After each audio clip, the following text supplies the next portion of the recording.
Je suis ravi de vous saluer tous. Je suis l'ambassadeur de Yahushua, Elia.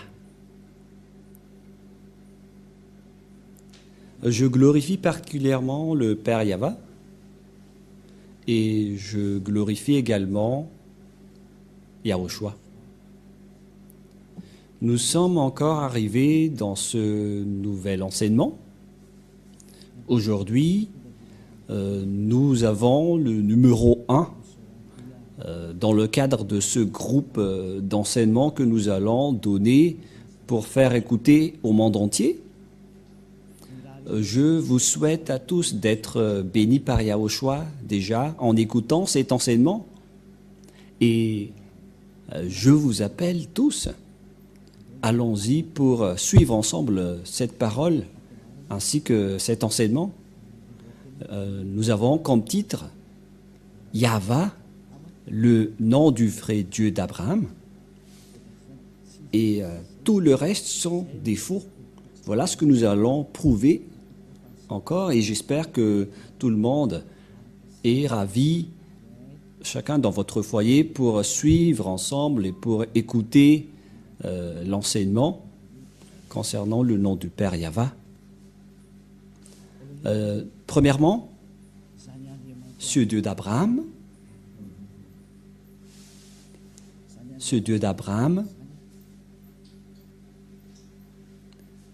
il est hébreu. Et lui, il a engendré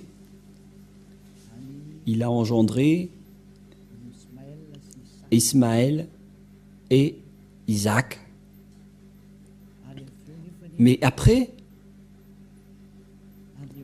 ce Dieu qui est Elohé en israélien, qui veut dire Seigneur, Dieu pour les Israéliens, il a fait une déclaration comme quoi c'est à partir de la descendance d'Isaac qu'on peut le connaître. C'est là qu'il va. Mais nous n'allons pas encore entrer sur ce sujet. Mais tout d'abord, nous allons regarder qui est son nom. Et c'est après qu'on va voir qui d'autre peut le connaître après. Et nous voyons bien que sa connaissance s'est terminée à l'époque de Moshe ou Moïse, ou Moses, ou Mosha pour les musulmans. Nous allons essayer de voir toutes les paroles ensemble, les paroles d'Abraham et de Moshe concernant le nom de ce Dieu. Mais avant ça, nous allons regarder les dates. C'était en quelle année qui existait Abraham et en quelle année Moshe a existé. Car ces deux personnes ont prononcé ce nom. Et Moshe, il est un petit-fils dans la 5e descendance. Si on va dire que la durée de vie à l'époque, c'était dans les 100 ans. Donc, on peut classer Moshe dans la 5e descendance d'Abraham. Et nous allons d'abord suivre l'histoire. C'était en quelle année que Abraham et Moshe ont existé, car ce sont eux qui ont été avec ce Dieu en premier et qui ont prononcé son nom. Et nous allons donc revoir, c'était en quelle année qu'il existait et il figure dans quel livre. Et nous allons voir que, bien évidemment, les livres où il existait, c'est dans le livre israélien. Et c'était déjà vers l'année moins 2000, avec exactitude, c'était vers moins 1800 que nous allons regarder. Même tous les savants connaissent l'histoire réelle de l'existence d'Abraham. Et nous allons regarder un peu ce sujet. Patientez un peu. Nous allons expliquer tranquillement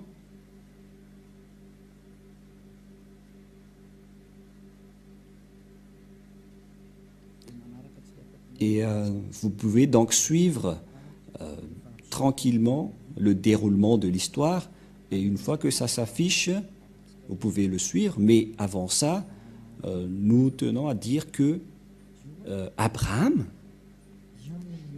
il a rencontré ce Dieu en premier. Je vous ai déjà donné la date tout à l'heure, que c'était vers l'année moins 1800 qu'il existait, que nous allons regarder et suivre rapidement cette image, qu'il existait vers cette époque, vers moins 2000. Et pour Moshe, il existait dans moins 1500 aux environs. Sachez que c'est Abraham qui a prononcé le nom de ce Dieu en premier, et en tant qu'Hébreu, en tant que Juif israélien, parce que c'est lui qui a engendré les Israéliens. Donc on doit voir le livre avec les Israéliens, et donc nous devons suivre donc l'histoire dans son ordre, pour que vous voyez bien que c'est vraiment prouvé que Abraham était déjà un ancien. Et Moshe également, existait déjà depuis longtemps. Et eux deux, ils ont prononcé ensemble ce Dieu. Et nous allons voir que ils ont appelé le nom de Yahva. À l'époque de Moshe, ça a été précisé en Yahva. C'est-à-dire que le nom est bien précisé, que le nom du Dieu d'Abraham, c'est Yahva. C'est lui qui déteste les péchés et les malfaiteurs, qu'on voit dans Ésaïe 59, versets 1 et 2, qui dit « La main de Yahva n'est pas trop courte pour sauver, ni son oreille trop dure pour entendre. » En fait, Ésaïe a le Dieu d'Abraham, car c'est un prophète israélien, le Dieu d'Abraham. Abraham est l'ancêtre des Israéliens, et ce sont les Israéliens qui étaient avec ce Dieu. C'est pourquoi on doit trouver l'histoire d'Abraham dans le livre des Israéliens, mais pas dans d'autres livres. Et chacun de nous espère vraiment avoir la vérité, et nous allons voir vraiment qui est le vrai nom de ce Dieu d'Abraham, et nous allons prouver que c'est bien Yahva, son nom. Voilà ce que nous allons prouver pour aujourd'hui. Et ni personne ne peut connaître ce Dieu d'Abraham, à part Moshe, qu'on appelle également Moïse ou Moshesh pour certains, ou bien Mosha pour les musulmans. Et c'est lui également qui a prononcé ce nom, Yahva. Nous allons également regarder tout cela. Mais le rapport avec Moshe, c'est parce que nous devons voir les descendants d'Abraham pour voir où est passée la parole d'Abraham. Après Abraham, ça s'est passé où. Et vous allez voir que après Abraham, ça s'est transmis à Isaac selon ses paroles. Et ceux qui connaissent l'histoire d'Abraham, c'est encore les Israéliens, car c'est Moshe, son petit-fils, qui a tout écrit par toutes les paroles des chercheurs. Même les non-chercheurs, ils connaissent que Abraham existait déjà depuis longtemps. Et concernant Abraham, il est précisé ici car il y a Abraham, par exemple, ici est écrit en haut, et il y a également l'encyclopédie de Abraham, c'est-à-dire concernant Abraham. Et cet article fait partie des dossiers consacrés au judaïsme.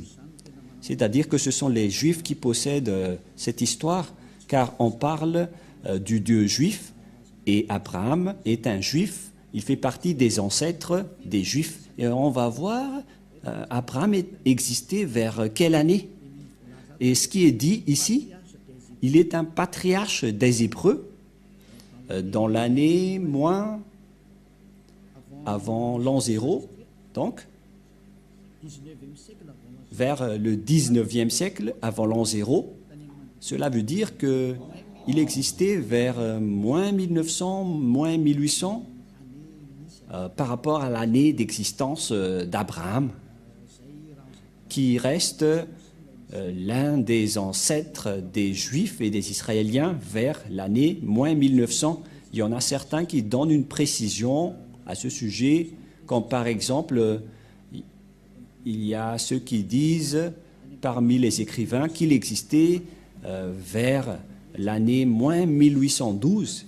Nous voyons par exemple ce schéma dans le calendrier hébraïque. La tradition juive s'appuie sur la Midrash Seder Olam Rabbah qui fixe la naissance du patriarche en année 1848 après la création, soit 1842 avant l'ère chrétienne, c'est-à-dire avant l'an 0, vers l'année moins 1812 avant l'an 0. Voilà donc une première image que nous voyons. Il faut bien arranger les images, Valérie, car c'est un peu mélangé et c'est un peu gênant.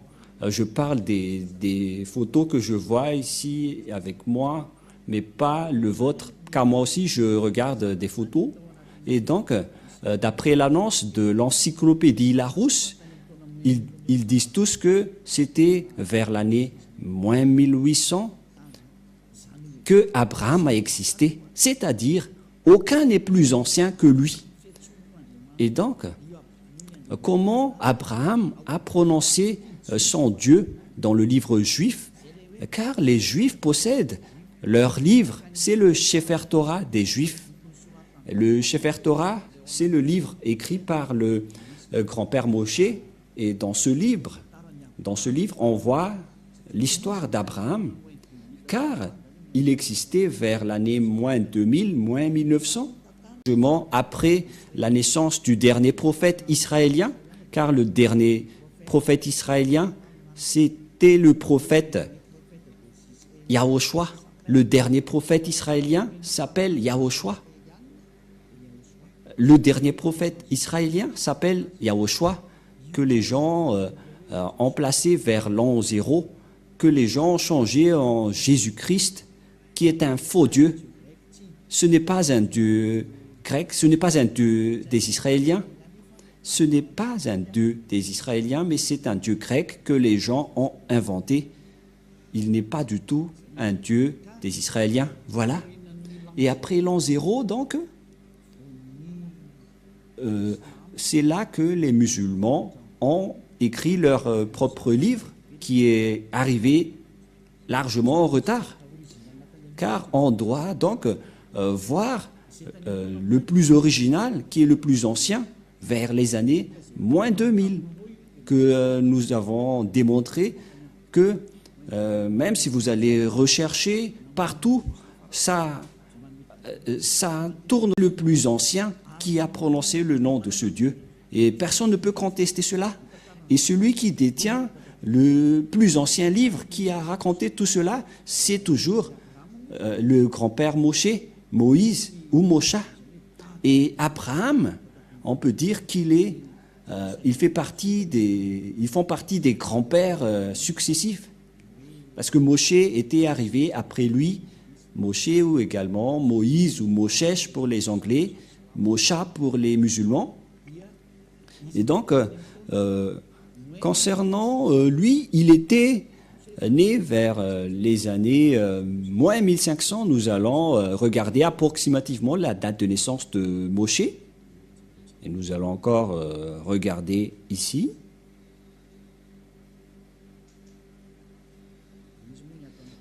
Parce que dans cette Bible, c'est Moïse qui est écrit, mais on précise bien que le nom Moshe est un nom juif. Et ici, on voit dès le commencement, voilà la parole. Par conséquent, Moïse, selon la Torah que nous avons parlé tout à l'heure, il a vécu pendant 120 années. Il serait né en 1560 avant l'ère commune. Voilà. Et il serait mort vers 1440. Donc, selon les recherches faites par les savants, les historiens, ceux qui cherchent les dates, ils ont précisé que Moïse était né vers les années moins 1500. C'est que aucun de nous n'est plus ancien que Moïse. Même le livre musulman était arrivé dernièrement. Et nous allons lire ensemble pour prouver que c'est la vérité, tout ce que je vous ai dit, je n'ai rien inventé.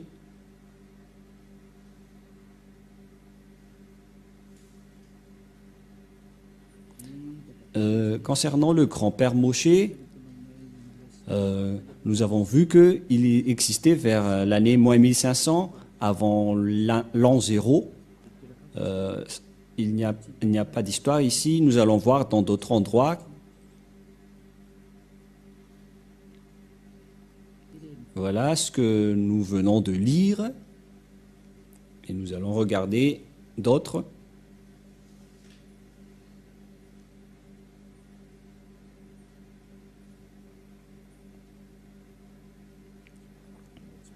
Pour l'instant, on ne trouve pas.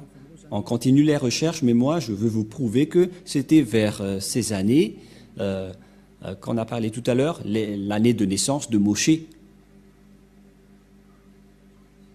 Voilà, par exemple, un autre résultat d'après les recherches, mais vous pouvez également faire votre propre recherche.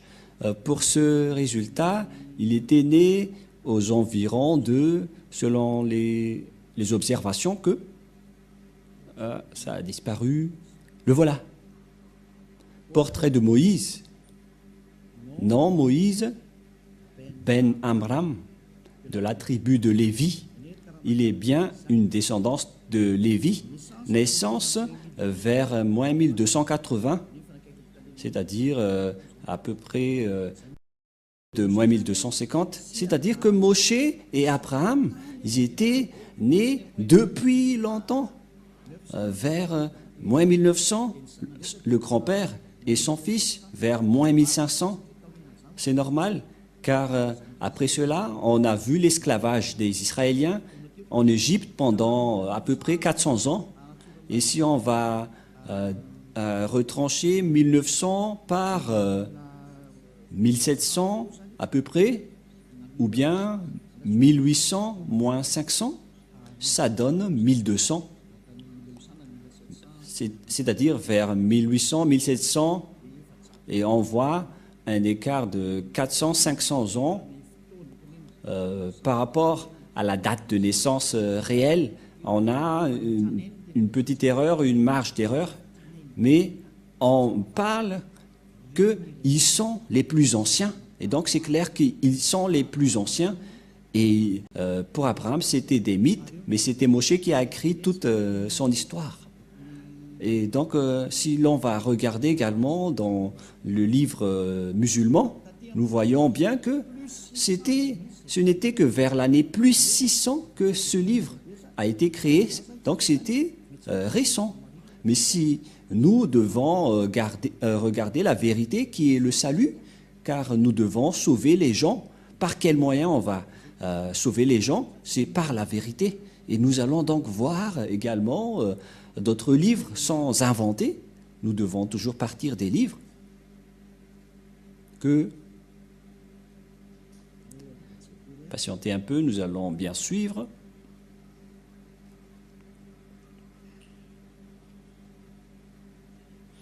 Ici, donc, je vais vous démontrer l'année de sortie du livre musulman. C'est ça ce que nous allons voir ici. Et donc, tout de suite, nous allons afficher, et personne ne peut contester ce résultat, car c'était écrit dans ce livre, et toutes les images le montrent. Il est composé de la révélation faite par Dieu au prophète Mahomet par l'intermédiaire de l'ange Gabriel, entre plus 612 et 632. Il est l'acte constitutif de l'islam et sa référence absolue. Voilà. Et donc ici, on voit bien que le livre des musulmans, par contre,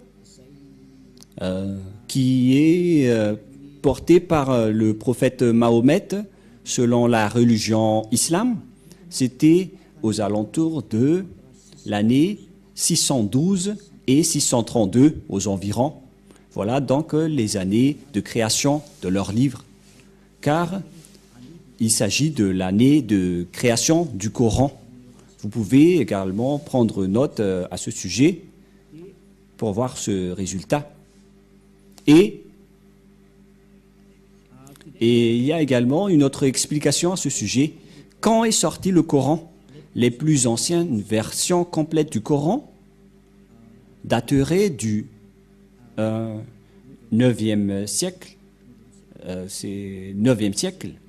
Des fragments très rares pourraient remonter vers la fin du 7e siècle, au début du 8e siècle. Donc, ici également, il y en a certains qui disent que c'était aussi vers l'année moins 600. Voilà. Et qui a écrit le Coran? C'est déjà bien expliqué dans votre livre. Et premièrement, donc, voilà les premiers écrivains, les califes à Cléopâtre vers les années moins 634. Ce sont donc des écrivains récents, mais les créateurs, ce qu'on a déjà vu auparavant, que c'est le prophète Mahomet qui a écrit le Coran, ou le livre du coranique, par le biais de sa révélation à travers l'ange Gabriel, vers l'année moins 612 et moins 632. Et donc, c'est bien clair, alors que d'après le schéma qu'on vient de parler, celui qui possède l'ancienneté concernant l'histoire d'Abraham, car même les islamistes prononcent le Dieu d'Abraham, mais pour eux c'est plus Ibrahim. Mais Elia vous dit que c'est Abraham, car on l'a retrouvé premièrement dans le livre juif. Les Juifs ont prononcé Abraham, c'est-à-dire que le Dieu d'Abraham est bien le Dieu de Abraham. Voilà son nom. Car tout le monde peut dire qu'il a engendré Ismaël et Isaac. Et donc le schéma reste le même, car Abraham a bien engendré Isaac et Ismaël. C'est pourquoi on doit revenir au nom original qui a été prononcé par Moshe et Abraham. Et donc, le Dieu d'Abraham et de Moshe, et donc c'est qui? On va le voir dans le Sefer Torah. Qu'est-ce qu'on entend par Sefer Torah? Le Sefer Torah, c'est le plus ancien livre écrit par Moshe. Voilà le Sefer Torah qui a été écrit par Moshe. Et ce livre écrit par Moshe précise l'histoire d'Abraham ainsi que l'histoire de Moshe avec leur relation avec Dieu et les Israéliens. Et donc, si vous croyez en Moshe, si vous croyez en Abraham, donc nous devons regarder l'histoire vers les années moins 1800, même 1900. Nous ne discutons pas de l'exactitude des dates, mais pour nous, notre objectif, c'est de voir le plus ancien. Mais on ne connaît plus la précision sur l'originalité des dates. Mais là, on va regarder le livre le plus ancien, car c'est avec le plus ancien qu'on va voir la vérité. Et bien évidemment, c'est clair que, d'après ce que j'ai dit tout à l'heure, on doit se référer au livre du Sefer Torah juif. Nous allons... voilà le résultat de Wikipédia concernant le Sefer Torah que vous pouvez déjà afficher. Le Sefer Torah en hébreu, le livre de Torah, ou plus exactement, le livre de Torah en pluriel, Sifrei Torah, est une copie manuscrite de la Torah ou Pentateuch. C'est le livre le plus saint révélé du judaïsme. Ici, donc, il précise bien que le Sefer Torah est le livre juif le plus ancien. Voilà ce qu'on veut véhiculer à travers ce schéma, d'après ce qui est dit ici. Et y compris les paroles de Moshe et les Pentateuch, ce sont les livres de Moshe.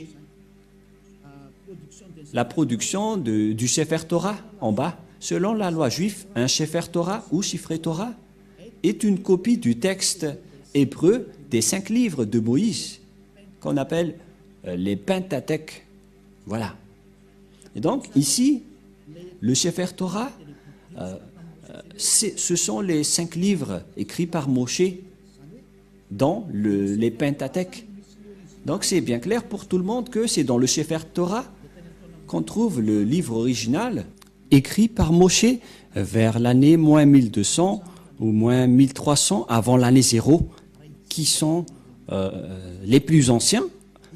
Et bien évidemment, si on veut regarder le nom du Dieu d'Abraham, il faut le regarder dans le livre du Sefer Torah juif, et nous le possédons, Elia le possède, et on va voir que Abraham, est-ce qu'il a vraiment prononcé le nom de ce Dieu? Parce qu'Abraham est le plus ancien. Et donc, tout le reste, on ne considère pas, car si vous avez déjà vu l'original, vaut mieux rester à l'original, c'est automatique. Et donc, si on connaît l'original, avec le nom du Dieu original, donc on doit voir le nom qui a été prononcé par Abraham et Moshe selon le Sefer Torah juif, car c'est bien clair que le livre de Torah a été écrit par Moshe, notamment les Pentateuch. Le livre de Moïse s'appelle le Pentateuch, qui est entre parenthèses bleues. Le livre de Moïse, ce n'est autre que le Pentateuch, c'est-à-dire les 5 livres dans Genèse, Exode, Nombre, Lévitique et Deutéronome. Voilà donc les livres écrits par Moshe. Mais concernant l'histoire et la parole d'Abraham, ça se trouve dans le livre de la Genèse. Et nous allons donc voir la parole d'Abraham quand il a prononcé ce Dieu. Quel est le nom qu'il a prononcé selon le livre juif, car tout le monde le connaît. Et je confirme, je précise qu'il n'y a pas aucune diffamation sur mes propos, parce que Elia, il sauve les gens, il porte secours aux gens pour qu'ils se tournent vers le vrai Dieu qui sauve, qui ôte les péchés et qui déteste les péchés, car l'objectif du Dieu d'Abraham, c'est de ôter les gens des péchés et de rendre quelqu'un parfait. Et donc, il fait tout pour rendre une personne parfaite. Et le Dieu d'Abraham que je vous prêche, qui porte le nom Yahyawa, que nous allons prouver, les gens qui sont avec lui deviennent parfaits. Et la personne qui discute avec vous en ce moment est parfaite sur cette planète Terre, qui s'appelle Elia. C'est pourquoi je vous appelle, suivez ce Dieu d'Abraham, car tous ceux qui sont avec lui deviennent parfaits. Donc ce Dieu est parfait. C'est pourquoi il a dit, je n'aime pas les pécheurs. Il n'a pas besoin de personnes imparfaites. Ce qu'il a besoin, ce sont des personnes qui ne pêchent point. Et Elia, qui est en train de vous enseigner, il vous attire et vous incite pour que vous ne péchez point, car il y en a plusieurs personnes qui ne pêchent point qui sont avec Elia, car ce Dieu d'Abraham, je vous dis, il déteste les pécheurs. Il n'aime pas les pécheurs. C'est pourquoi le prophète Ésaïe a dit que Dieu n'écoute même pas les pécheurs. Il n'aime pas les personnes imparfaites également. Nous allons également parler de tous ces sujets, mais on va faire petit à petit. Et je vais vous prouver à tous les humains que vous êtes tous pécheurs. Même si certains disent qu'ils ne pêchent pas. Vous n'êtes que des menteurs. Vous êtes tous des menteurs. Les non-pécheurs sont ceux qui prononcent le nom du Dieu, Yahyawa. Nous allons alors voir la parole de Moshe concernant l'histoire du grand-père Abraham. Nous allons voir en version malagasy. Je vais refaire un peu mes recherches à ce sujet.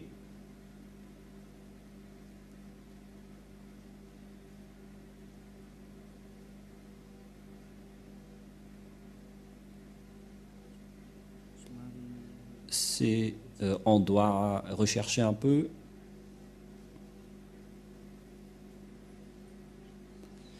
Genèse chapitre 12, 8. Je vais lire en français et après en hébreu.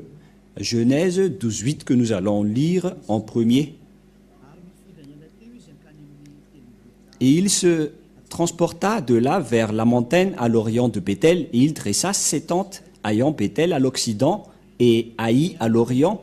Il bâtit encore là un autel à Yahva, et il invoqua le nom de Yahva. On parle d'Abraham ici, et donc Abraham a invoqué le nom de Yahva. Voilà de 1. Genèse 13, 4. Genèse 13, 4. Au lieu où était l'autel qu'il avait fait précédemment, et là Abraham invoqua le nom de Yahva. Donc Abraham a invoqué le nom du Dieu Yahva. Nous allons voir donc ce nom en langue juive, au cas où vous allez dire, mais ça c'est en malagasy, mais pas en hébreu. Et nous allons voir la langue juive, la langue hébreu dans le livre du Sefer Torah juif. Nous allons lire ceci maintenant.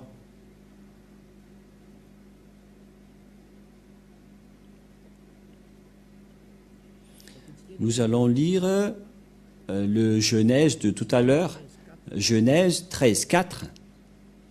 C'était bien 13, 4 13, 4. Voilà, un verset nous suffit. Nous allons voir ici le nom Yahva. Voilà donc avec la langue hébreu, la langue de griffe, voilà donc le Yahva que je vais prendre en photo pour que vous voyez bien. Je vais la capturer en photo et après je vais vous le transférer ici même. On ne va pas plus loin, mais on reste ici pour que vous le voyez bien. Voilà donc, quoi déjà? Voilà donc le nom du Dieu d'Abraham et voilà sa prononciation. Nous allons afficher ceci.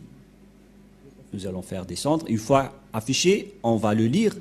Et la prononciation de ce nom hébreu, c'est Yod pour le premier terme, He pour le deuxième. Et la suite, c'est Vav et He. Et la prononciation de ceci, c'est Yahva. Voilà la prononciation de ce terme lorsqu'on le prononce. En fait, je vais essayer de vous expliquer avec une autre langue.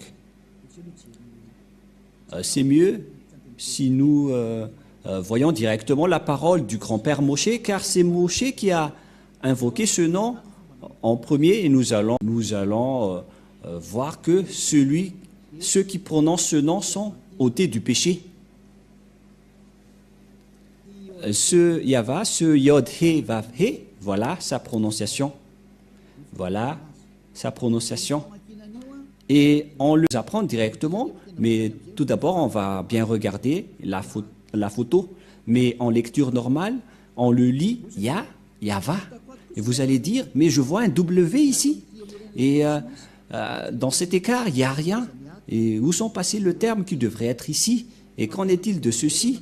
Il y a deux questions qui se posent. Qu'en est-il de ces deux termes? Car selon ce terme Yahva, on ne voit pas les autres termes. Et nous allons voir tous les sens. Voilà, on va mettre ça de côté d'abord. Et nous allons maintenant revenir vers Moshe. Et c'est maintenant qu'on va se tourner vers la parole de Abraham. Mais d'abord, nous allons retourner vers Moshe pour bien le lire après. Comment on prononce le nom de Yahva de tout à l'heure? Nous allons lire le livre de Moshe dans le livre d'Exode. Genèse en hébreu veut dire Bereshit. Genèse veut dire Bereshit en hébreu. Et nous allons donc voir Genèse, non, c'est le livre de Moshe dans Exode, ou Shemot en hébreu. Voilà, on lit Shemot en hébreu. Et ce Shemot en hébreu veut dire Exodus pour les autres langues, Exode en français. Et nous allons lire Exode 15.2, car c'était ici que Moshe a également prononcé le nom de son Dieu, Exode 15.2. Nous avons déjà vu la forme de Yod et He de tout à l'heure. En même temps, je vous apprends à déchiffrer le nom du Dieu d'Abraham. Comment on appelle son nom? Je vais faire en général d'abord et après on va rentrer en détail et n'ayez pas peur. Vous allez pouvoir le prononcer après. Voilà donc, selon cette parole, Azi, Vzimrat, Ya. Il s'agit donc d'une translittération Azi, Vzimrat, Ya. Et donc, c'est ce terme Ya qu'on va démontrer. Ça montre qui? Car ce Ya, c'est le Dieu d'Abraham qui l'a glorifié. Il a invoqué ce nom Ya, Abraham.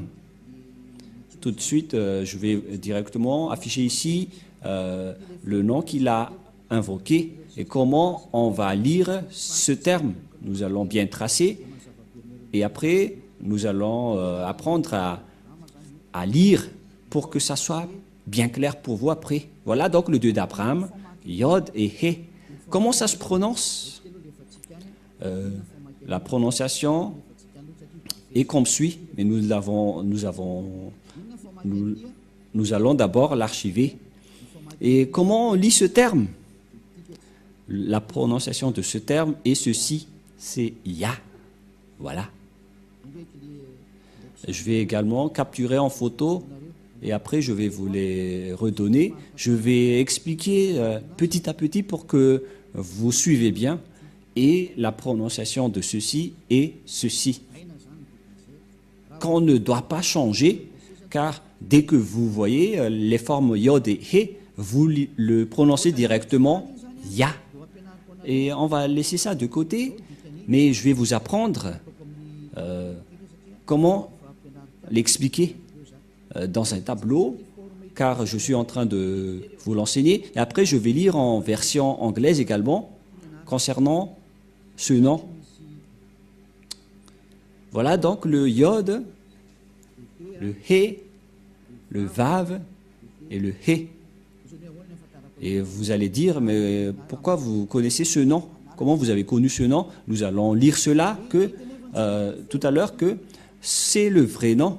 Alors qu'on a déjà vu cette forme. Tout à l'heure, nous avons déjà vu cette forme. Cette forme se prononce Ya. Voilà ce que nous avons vu tout à l'heure. Cette forme se prononce Ya, que vous venons de lire. Voilà. Et puisque nous avons déjà vu cette forme, Yod, He, qu'on prononce Ya. Et donc, la lecture de cette première forme, lorsque on lit ces premières formes Yod et He, on le lit Ya. Voilà. C'est bon, hein?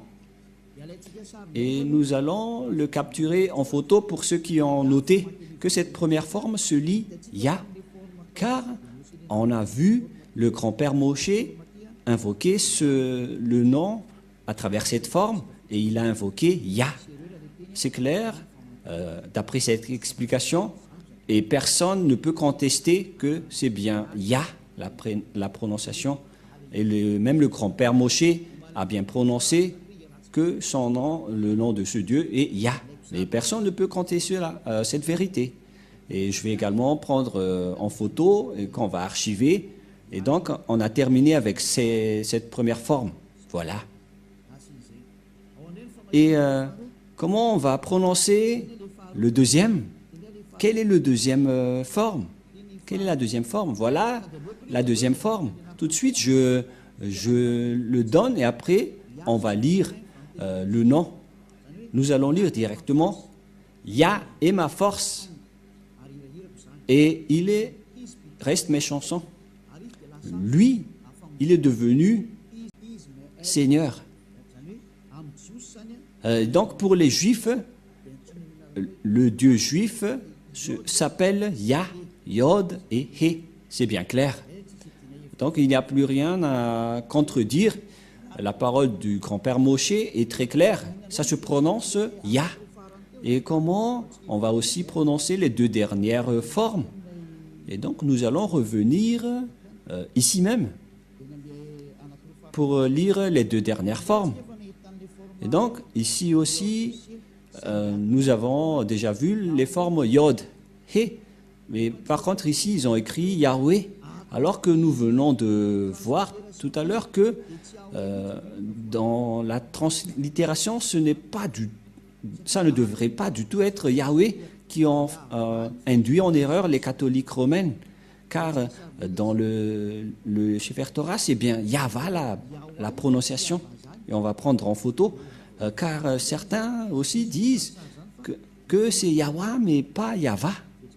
Et c'est encore un faux schéma. Car la vraie prononciation de ce terme, nous allons refaire encore une fois, c'est comme ce que je suis en train de vous apprendre. Le voilà. Voilà l'écriture. Et la traduction, c'est celui qui est à côté. Et ce premier, on a déjà démontré que c'est Yah. On a déjà prononcé que c'est Yah. Et comment peut-on prononcer ces deux derniers termes, puisqu'ils lisent du gauche vers la droite? Comment on écrit Vav et He? Comment on prononce ces termes?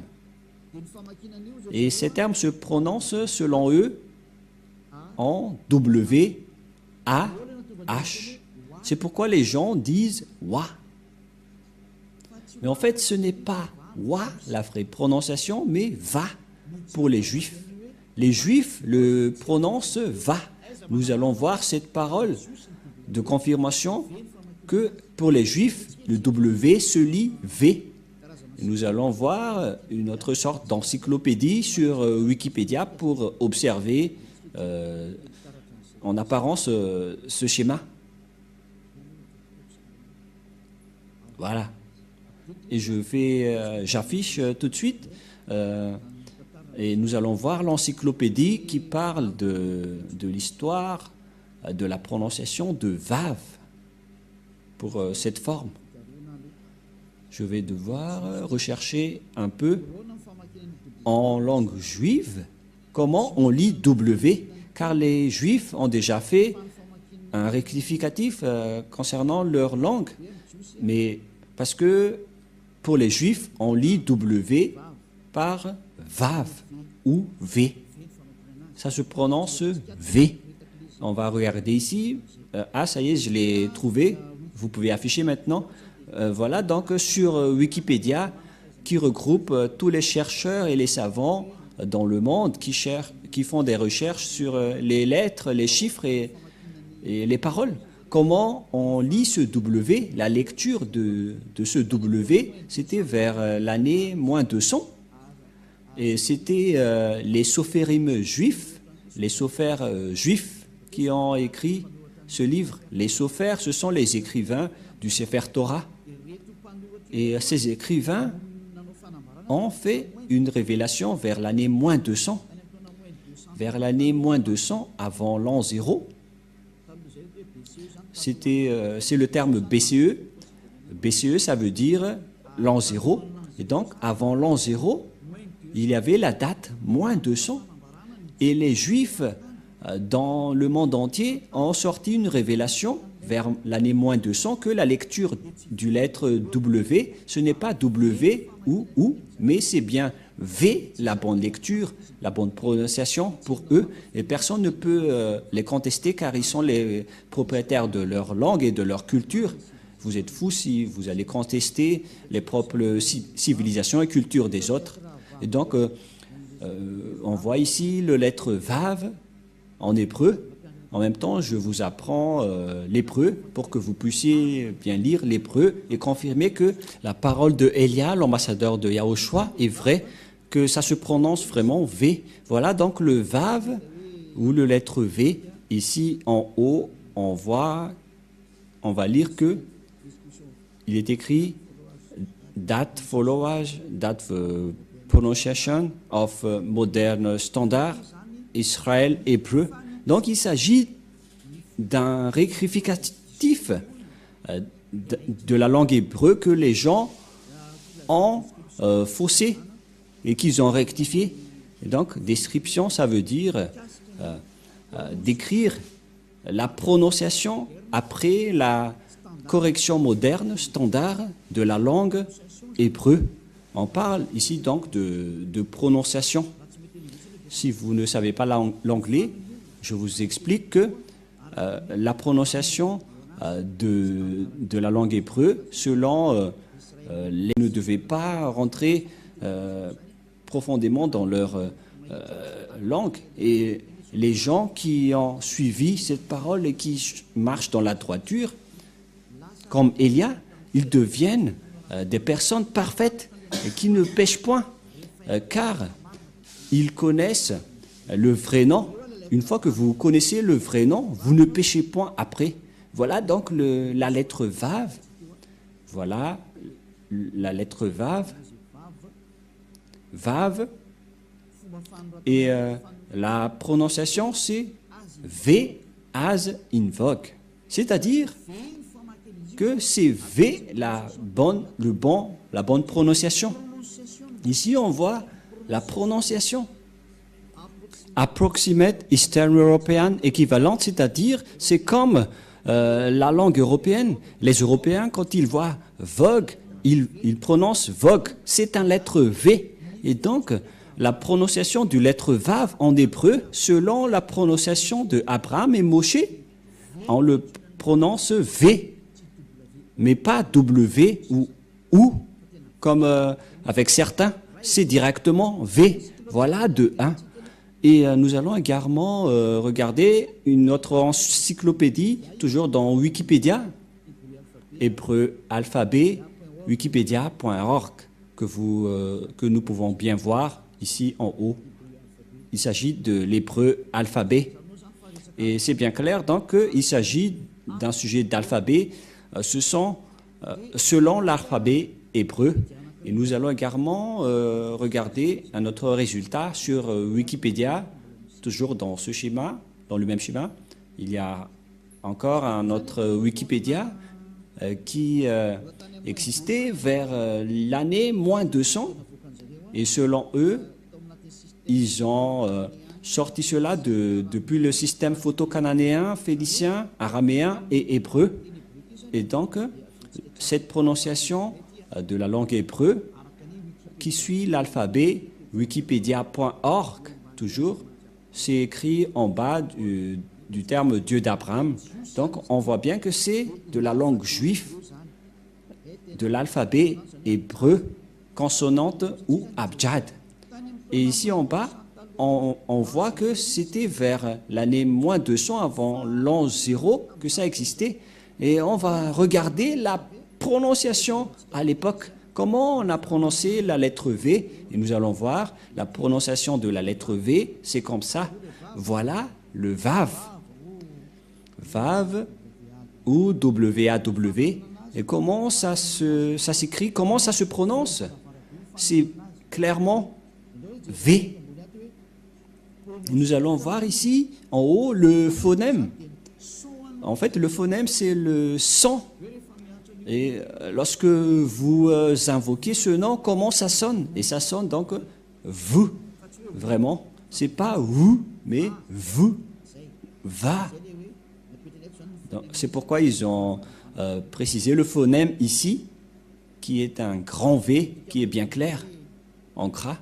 J'espère que vous voyez bien maintenant que la prononciation de Vav, c'est V. Voilà le Vav.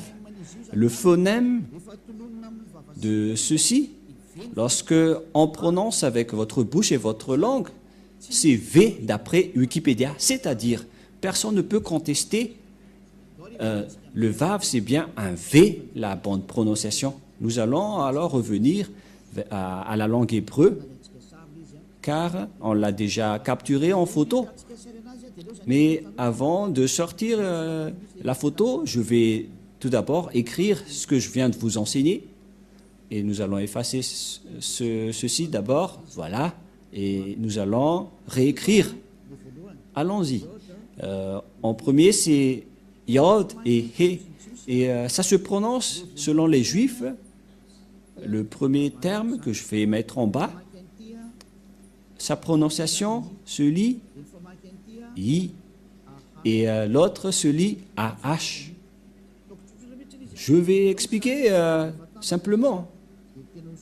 Et lorsque on va regrouper à la normale, ça se transforme en Ya, que nous allons écrire ici, Ya. Voilà. J'espère que c'est clair pour vous, hein, qui est intégré. Nous allons encore sortir une autre image. Nous allons encore écrire le W, H, et après nous allons placer le Yod, He, Vav et He. Comment on prononce ceci? Tout à l'heure, on a bien vu que les Hébreux l'ont prononcé W, A, H. C'était W-A-H depuis, selon la translittération. Et ce sont les Hébreux qui ont précisé que la prononciation de ce V, on vient de le voir, en vers, qu'on prononce ce terme par un V. Donc, si on va lire ceci, ça donne V, A et H. C'est-à-dire que on prononce ce terme va. On va lire normalement de gauche vers la droite et ça se lit va.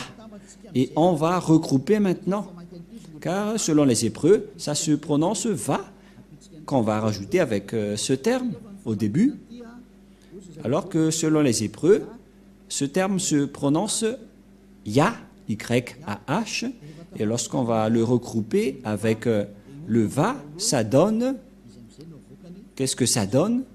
Nous allons écrire en jaune Ya, Yod et He, et Va, V-A-H. Voilà le nom de Yahva prononcé par le grand-père Moshe, Ya, Yahva. Donc voilà, nous avons vu la prononciation des 4 lettres hébreux qui désignent le nom du Dieu des Juifs, le Dieu d'Abraham, car c'est Abraham qui a invoqué le nom de Yahva, et la prononciation va être jetée dans la perdition éternelle. Alors, rapprochez-vous du Dieu d'Abraham, car Moshe et Abraham ont invoqué ce même nom. Et donc, nous allons capturer ceci en photo, et nous allons prendre note également, et nous allons revenir avec le terme hébreu. Exode chapitre 15, verset 3. Exode chapitre 15, verset 3. Et voilà donc qui est stipulé dans cette parole. La lecture de cette langue hébreu, voilà donc le terme Yahva. Yahva, et on va voir comment on prononce cette parole.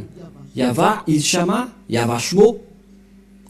Et nous allons voir son sens par ici, puisqu'il s'agit d'une fausse translittération par les catholiques romains qui ont utilisé Yahweh, un terme qui n'existe pas. C'est pourquoi ils ont enlevé de leur Bible le terme Yahweh, car il n'existe pas. Yahweh n'est pas du tout complet. C'est pourquoi je vous ai dit, voilà la vraie prononciation et voilà son vrai nom en juif. Car Shmo veut dire non. C'est pourquoi il est écrit ici Yahva et son nom. C'est Yahva, son nom. Et vous voyez que même les catholiques ont fait une erreur là-dessus avec les protestants qui ont fait Jéhovah et les catholiques romains Yahvé. Et je ne sais pas pour vous, quel est le nom que vous invoquez? Que chacun se pose une question. Quel est le nom que vous avez prononcé, vous qui osez prononcer le nom du Dieu d'Abraham? Vous pouvez tourner vos propres livres, mais le livre juif stipule que ceux qui sont avec le Dieu d'Abraham et du grand-père Moshe ne pêchent point. Le nom prononcé par le grand-père Abraham, c'est Yahva, et le nom initial de ce Dieu, c'est Yah. Voilà, c'est pourquoi le nom du Dieu d'Abraham, c'est Yah, Yahva. et ceux qui ont prononcé ce nom sont devenus parfaits et qui ne pêchent point. Voilà le plan de Dieu. Les gens sont devenus non-pécheurs, sont devenus parfaits et ont la vie éternelle. À vous de réfléchir, vous qui m'écoutez, est-ce que vous allez encore adorer les faux dieux et les dieux avec des faux noms? C'est pourquoi j'ai donné les dates tout à l'heure. J'ai donné les dates tout à l'heure pour vous dire, regardez vos propres dieux. Qui est-ce que vous allez encore prononcer? J'ai sorti des dates concernant les Juifs, Abraham et Moshe. J'ai également donné des dates car tout le monde a fait des erreurs, notamment les musulmans. Et c'est quel nom que nous allons prendre si vous voulez vraiment prier? La réponse, si vous voulez vraiment prier, revenez vers l'original et vous serez délivré du péché, vous serez parfait et vous serez avec ce Dieu d'Abraham. Voilà donc notre leçon d'aujourd'hui. Qui est le vrai nom du Dieu d'Abraham? Parce que tout le reste, ce sont des faux. Et bien évidemment, c'est clair, le nom du Dieu d'Abraham, c'est Yahva. Et Ésaïe a prononcé ce nom dans Ésaïe 24, 4, si je ne me trompe pas, c'est 26, 4 ou 24, 4, je ne me souviens pas trop. Ésaïe, car Ésaïe, le prophète, a aussi bien prononcé ce nom. Je vais regarder par ici, si c'est là.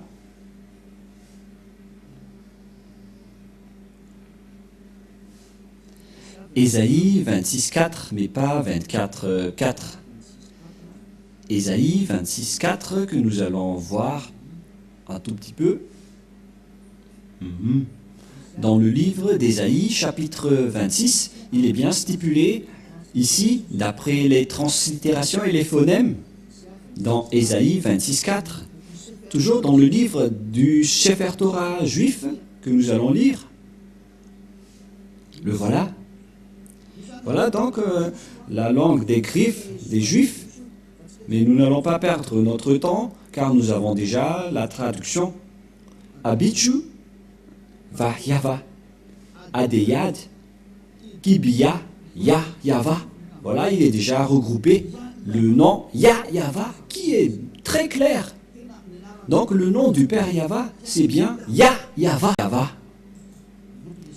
Voilà donc l'écriture a... Attendez, on a fait une erreur. Et là, ça doit être ici. Et voilà donc le terme que vous voyez. Vous voyez bien? Voilà. Voilà le Ya en haut. En haut, c'est le Ya au milieu. Et puisque en fonction de droite vers la gauche, voilà donc la suite Yahva. Voilà donc le terme Yahva qui est bien ordonné, que je vais capturer en photo pour que vous voyez bien, au cas où vous allez dire, mais on ne voit rien. Et donc, c'est bien la vraie prononciation de son nom, Yahva. Voilà le Ya, et voilà la suite après. Yahva, voilà. Et vous voyez bien que c'est bien son nom d'invocation qui est Yahva. Donc voilà le nom du Dieu d'Abraham, il s'appelle Yahva. Et j'espère donc que vous avez bien reçu que le nom du Dieu d'Abraham, prononcé par Moshe et expliqué par Elia ici, le nom juif qui rend les gens parfaits et non pécheurs, no sinner, qui ne pêchent point. Ce nom s'appelle Yahva, le Dieu d'Abraham. Donc, si vous n'avez pas prononcé ce nom, vous êtes avec un faux Dieu. Vous avez prononcé un faux Dieu. Vous avez été trompé. Mais Elia vous donne de l'amour, vous attire et vous dit d'écouter ce Dieu d'Abraham qui est le vrai sauveur. Et après, nous allons voir que lorsque le grand-père Abraham et Moshe ont invoqué ce nom vers l'année moins 1000, parce qu'aucun n'est plus ancien qu'eux. Même le livre juif, le livre musulman, était arrivé largement très tard. Mais le livre juif, c'était vers l'année moins 1500, même 1800, ce qui est le livre le plus ancien. Et puisqu'il est le plus ancien, on ne doit pas le contester, c'est-à-dire que c'est ce que le grand-père Abraham et Moshe ont prononcé, c'est la vérité qu'on a vue tout à l'heure. Et nous allons rajouter cette parole pour terminer, pour que vous soyez bien satisfaits. Et nous allons donc voir dans la version française, je vais devoir rechercher un peu.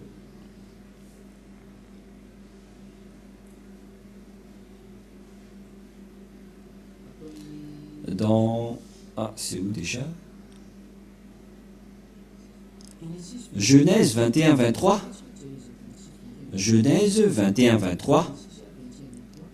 Genèse 21, 23. Ou bien Bereshit.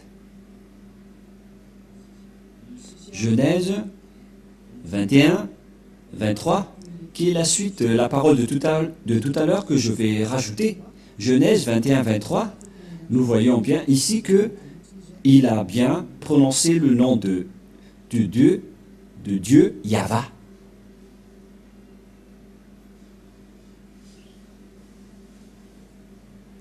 Où il est passé.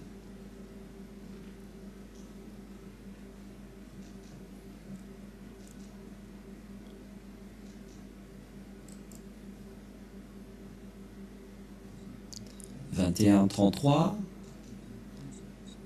que nous allons voir. C'est 21-33 que nous allons voir un peu. Excusez-moi pour vous qui avez bien suivi. C'est 33 mais pas 23. Voilà, 33. Voilà, le voilà. Voilà donc encore une fois la langue des Griffes. Et voilà donc le nom du Dieu d'Abraham qui est placé au milieu. Yod, He, Vav, He. C'est l'alphabet hébreu qui est prononcé Yahva. Et dans Genèse 21-33, ou Bereshit, on voit bien Vaïta, Eshel Biver, Yahva, Vaïkra Sham, Shem, Yahva, Eloham, excusez-moi. Voilà, donc ça revient toujours le terme Yahva. Et donc, Abraham a vraiment prononcé le nom Yahva, que nous allons traduire en anglais. Abraham planta des tamarisks à Beersheba, et là il invoqua le nom de Yahva, Dieu de l'éternité, c'est-à-dire il a bien invoqué le nom de Dieu après avoir planté cette chose dans cet endroit.